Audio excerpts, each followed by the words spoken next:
I'm Abby Russell, Certified Athletic Trainer with St. Francis Sports Medicine, and I'm here today to talk about sleep and the importance of sleep for us as individuals, but especially as athletes. Athletes require a little bit more sleep than most people, mainly because of the aspects of what sleep does to help us recover and heal.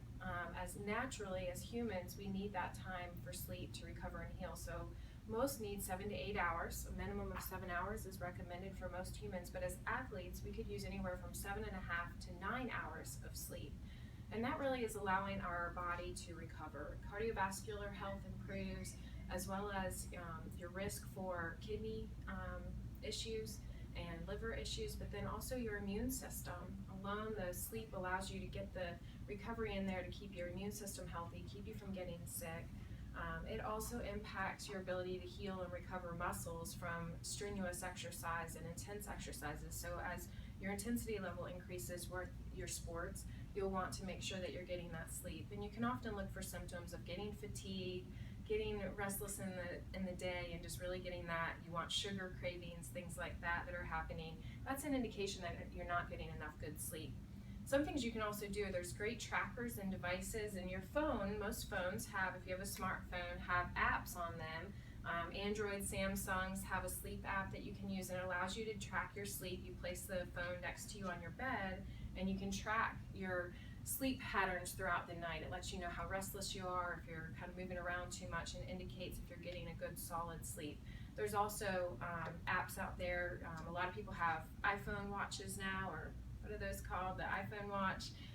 Your Garmin devices have them, as well as Fitbit, and there's now a new Oura Ring, which is a little bit pricey, but there's a lot of good devices out there that use your heart rate as well as movement attached to your arm, where you can really get an idea of what your sleep's like during the day.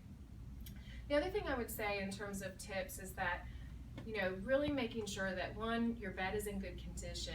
A lot of people forget, and you've probably heard that little commercial that's out there about sleep in 8, making sure that your bed's not older than 8 years.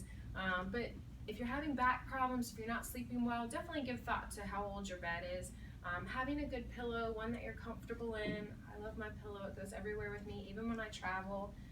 Other things to consider, whether you're at home or traveling. A lot of athletes travel a lot, so if you're away the night before a game, making sure that you have kind of the age you need to have a good night's sleep is great. A couple things that I travel with, I'm not a huge fan of eye masks, but it does help when you have kind of that restless night or know you're in an unfamiliar place. Earplugs are always handy to have nearby. You never know where you're going to stay, if it's going to be busy or if you're going to have loud neighbors, other things, roommates going on. And sound machines have really come a long way. There's some really cheap, easy ones you can get. This is a Homedics one. It even has not just white noise, but rain or water or ocean sounds. So it's kind of lets you have a preference. The other thing is, make sure your room is dark. So when you're at home, it's easy to really try to, get your night's stuff going on in bed, watching TV, using your computer, being on your phone. I really encourage you to try to take those electronics out of the bedroom and save those for outside of the bedroom, and you use your bedroom just for sleeping. I think that should be dark. It actually should be cooler too. A lot of people like a temperature of 70 degrees. Recommended sleep temperatures for your room is 65 degrees with a lower humidity. So paying attention to that, maybe setting your thermometer a little lower before you go to bed can help give you a good night's sleep. And I think, again, just the different aids and things you can use, it does take some experimenting and practice to really find what works for you.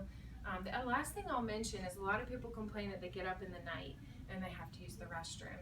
A lot of people get up in the middle of the night to use the restroom, not because they drank a bunch of water that day, but because their blood sugar levels drop. And that wakes you up naturally, and then you're awake and you realize, I need to use the restroom. So paying attention to your eating habits throughout the day to maintain good blood sugar levels really helps to encourage good sleep. So avoiding sugar the night before you go, or before you go to bed, 3 to 4 hours, I would avoid sugar, and I'd also avoid caffeine.